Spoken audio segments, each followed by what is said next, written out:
Hello everyone, welcome to mini blog with Anushree. আজকে আমরা একটু পার্কে যাই।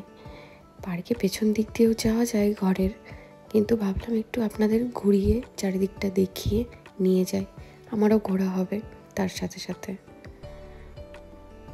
এটা লস্টেরিয়া, একটা রেস্টুরেন্ট। আর এই ওল্ড যে বিল্ডিংটা রয়েছে এখানকার সেকেন্ড ফ্লোরে আমরা রয়েছি। এসলিঙ্গেন একটা বিউটিফুল টাউন স্টুটগার্টে। আমার পরপর জার্মানি আসা হলো 4বার।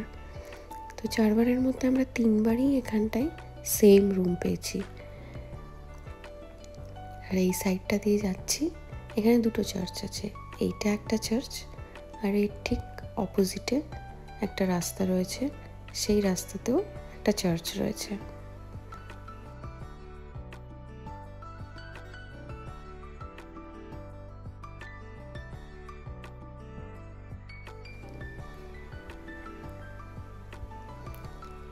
আর এই পুরো ফাঁকা জায়গা জুড়ে বসে ক্রিসমাস মার্কেট। আমরা পরপর 2বার এখানে ক্রিসমাস মার্কেটে এসেছি উইন্টারে। এইটা এদের রাথ হাউস, জার্মানি বলে রাথ হাউস, অ্যাকচুয়ালি টাউন হল।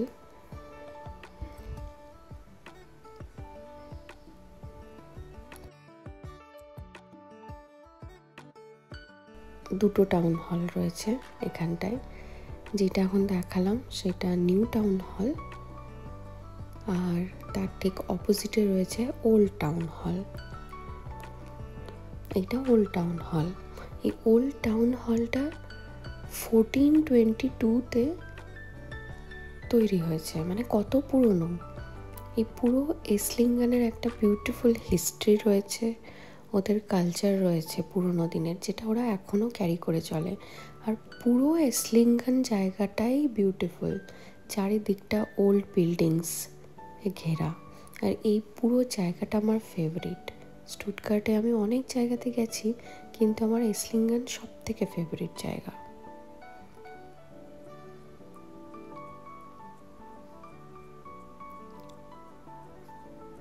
এতটাই সাজানো গোছানো, ভারী সুন্দর লাগে আমার দেখতে।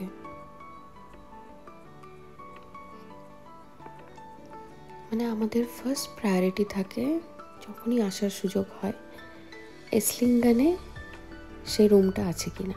তো এবারও যখন আমাদের আসার জন্য সময় ঠিক হলো, যখন আমরা চেক করলাম তখন বললো যে ওই রুমটা নেই, বাট তার উপরের রুমটা আছে, মানে 3rd ফ্লোরে।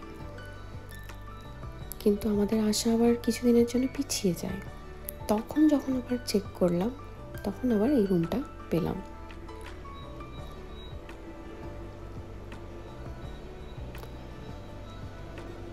মানে কোথাও যদি ঘুরতেও না যায়, শুধুমাত্র ঘরেই থাকি, আর সন্ধেবেলা যদি একটু বেরিয়ে আশেপাশটা ঘুরে নিই, তাতেও মন ভালো হয়ে যায়।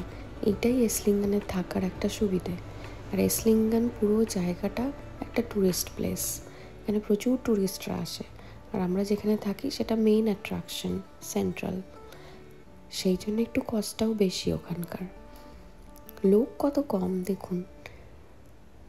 আর আমাদের ইন্ডিয়াতে জায়গাই নেই হাঁটার।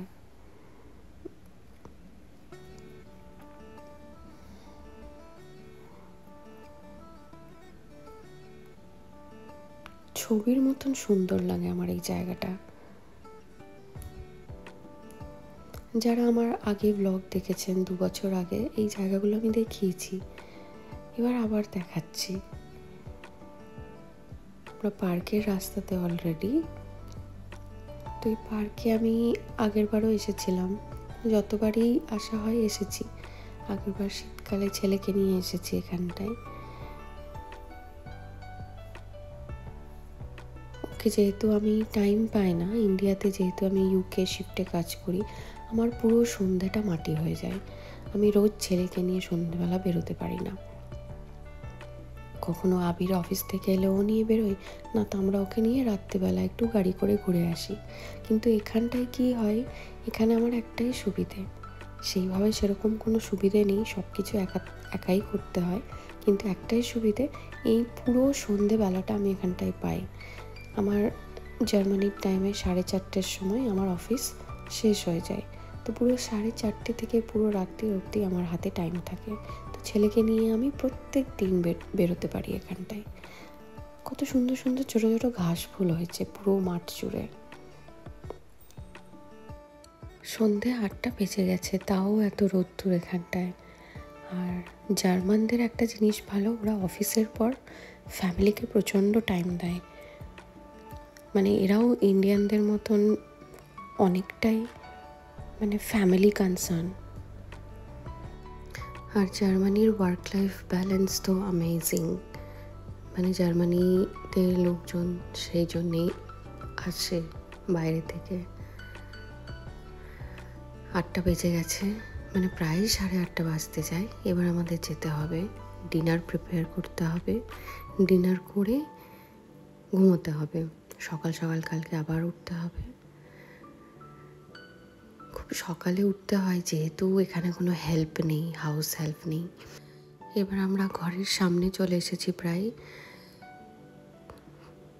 আর এই জায়গাতে মানে আমরা যেখানটায় থাকি এখানে কোনো ব্যাকইয়ার্ড নেই।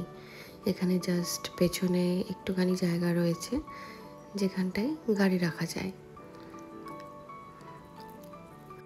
এই দরজা দিয়েও যাওয়া যায়, বাট এখানে লিফটের অ্যাক্সেস নেই। আর এখানটায় গাড়ি রাখার জায়গা রয়েছে, আলাদা করে কোনো ব্যাকইয়ার্ড নেই। তো কেমন লাগলো এসলিঙ্গান আমাকে জানাবেন। যদিও আমি সমস্তটা কভার করতে পারিনি, একটুখানি দেখিয়েছি। আরও কিছু কিছু ভিডিও নেব, দেখাবো, সেগুলো অন্য একটা ভিডিওতে। আজকে তবে আসি, সবাই ভালো থাকবেন, টাটা।